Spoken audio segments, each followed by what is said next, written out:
Hi guys, welcome to my YouTube channel once again. எல்லாம் எப்படி இருக்கீங்க?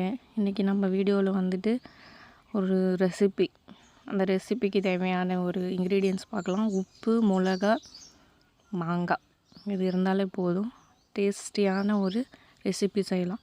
இது வந்து வில்லேஜ் சைட்லாம் வந்துட்டு இது ரொம்ப ஃபேமஸான ஒரு ரெசிபி. மாங்காய் சீசன் ஆரம்பிக்குதுல்ல, இது எங்கள் மரத்தில் வச்ச மாங்காய் தான். ஒரு 7-8 மாங்காய் இருந்துச்சு.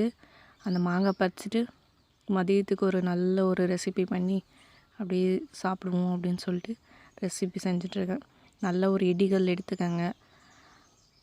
உப்பு மிளகா வச்சு நல்லா இடிச்சிட்டு அது வந்து கொஞ்சம் மையாகிற வரைக்கும் இடிச்சுக்கங்க. பாருங்கள், நான் இடிச்சிட்ருக்கேன், தெரியுதுல்ல? அப்படி இடிச்சிருங்க.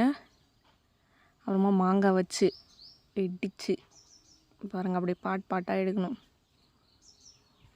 இந்த மாங்காய் வந்துட்டு கிட்டத்தட்ட ஒரு மாங்காய் 1 கிலோ வரைக்கும் வருங்க, அவ்வளோ பெருசாகும்.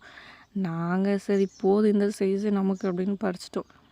பாருங்கள், அப்படி ஃப்ரெஷ்ஷாக ஆர்கானிக்காக எந்த ஒரு கெமிக்கலும் இல்லாமல் வீட்டுக்காக வளர்க்குற மாங்காய். அது பார்த்தாலே தெரியுதா இவ்வளோ ஃப்ரெஷ்ஷாக இருக்குது அப்படின்ட்டு? சூப்பராக இருக்கா?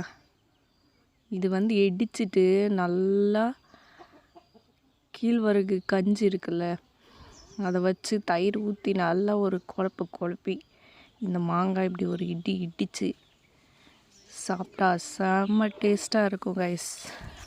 அதுக்காக தான் இடிச்சிட்ருக்கேன் இதை.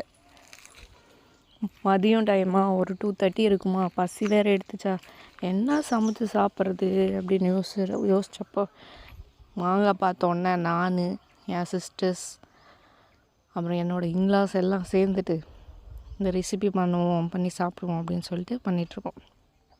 நீங்களும் வீட்டில் ஃப்ரீயாக இருந்தால் ட்ரை பண்ணி பாருங்க கைஸ். இது மாதிரி ஒரு ரெசிபி எந்த பிரியாணி இருந்தால் கூட வராது. பாருங்கள், நார் வச்சுருக்க பாருங்கள், இப்போவே செம்ம டேஸ்ட்டாக இருக்கும் கைஸ். இந்த மாதிரி பண்ணி சாப்பிடுங்க.